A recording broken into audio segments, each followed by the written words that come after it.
एक सिंपल सवाल, क्या आपने कभी सोचा है कि आपकी सेविंग्स अकाउंट्स में पड़ी ₹1 लाख की वैल्यू अगले साल भी ₹1 लाख ही रहेगी? नहीं रहेगी। और इस हफ्ते के मार्केट न्यूज के बाद तो और भी ज्यादा सोचना जरूरी हो गया है। आज मैं आपको पूरी बात बिल्कुल सीधी और सिंपल जुबान में समझाऊंगा, कोई जार्गन नहीं, कोई कंफ्यूजन नहीं। पहले बात करते हैं इस हफ्ते क्या हुआ, शुरू से सुनो। इस पूरे हफ्ते में इंडिया का शेयर मार्केट यानी बीएसई सेंसेक्स और एनएसई निफ्टी दोनों थोड़ा नीचे आए। सेंसेक्स लगभग 640 पॉइंट्स गिरा और निफ्टी 170 पॉइंट्स के आसपास गिरा। अब यह नंबर सुन के घबराना मत, यह परसेंटेज में लगभग सिर्फ 0.7 से 0.8% का फर्क है।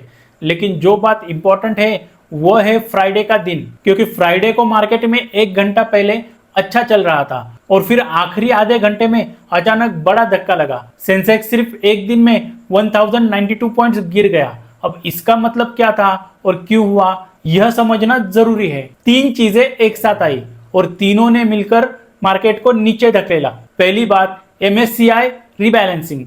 यह एक इंटरनेशनल इंडेक्स है जिसके हिसाब से दुनिया भर के बड़े फंड्स अपना पैसा इंडिया में लगाते हैं या निकालते हैं। इस हफ्ते उनका एक शेड्यूल रीबैलेंसिंग था, मतलब उन्होंने अपनी लिस्ट में कुछ स्टॉक्स बदल दिए और इसके वजह से फ्राइडे के आखिरी आधे घंटे में बहुत बड़ी सेलिंग आई। यह एक टेक्निकल रीजन था ऑर्डिनरी इन्वेस्टर्स के लिए।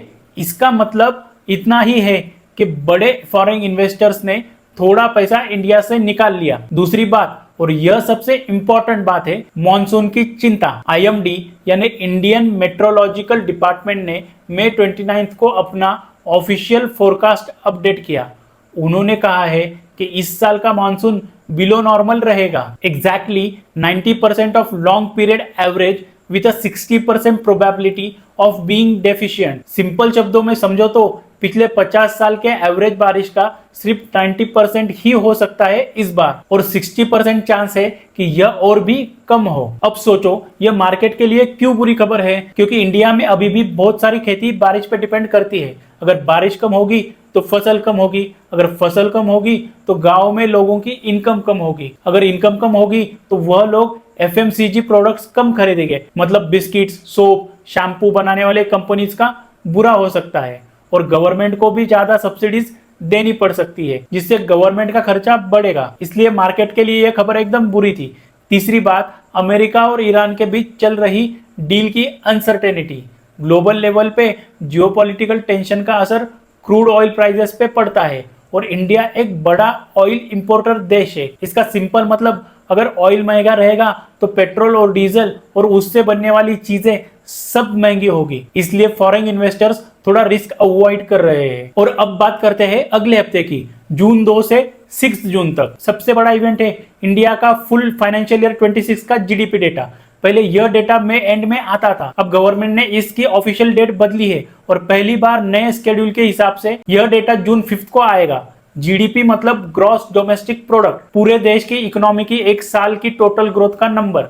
यह नंबर अगर अच्छा आया तो मार्केट रैली कर सकता है, अगर एक्सपेक्टेड से कम आया तो मार्केट और प्रेशर में आ सकता है। इसके साथ PMI डेटा भी आएगा, मैन्युफैक्चरिंग और सर्विसेज दोनों का। यह एक मंथली सर्वे होता है जो बताता है कि फैक्ट्रीज और सर्विस कंपनीज बिजनेस बढ़िया हुआ या नहीं।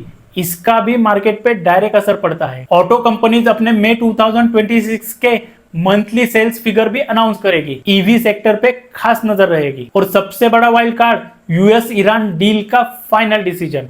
अगर अमेरिका ऑफिशियली डील को अप्रूव करता है तो क्रूड ऑयल के प्राइसेस नीचे आ सकते हैं, जो इंडिया के लिए बिल्कुल अच्छी खबर होगी। थैंक यू फॉर वॉचिंग और ऐसे इंफॉर्मेटिव वीडियोस के लिए हमें फॉलो जरूर करना।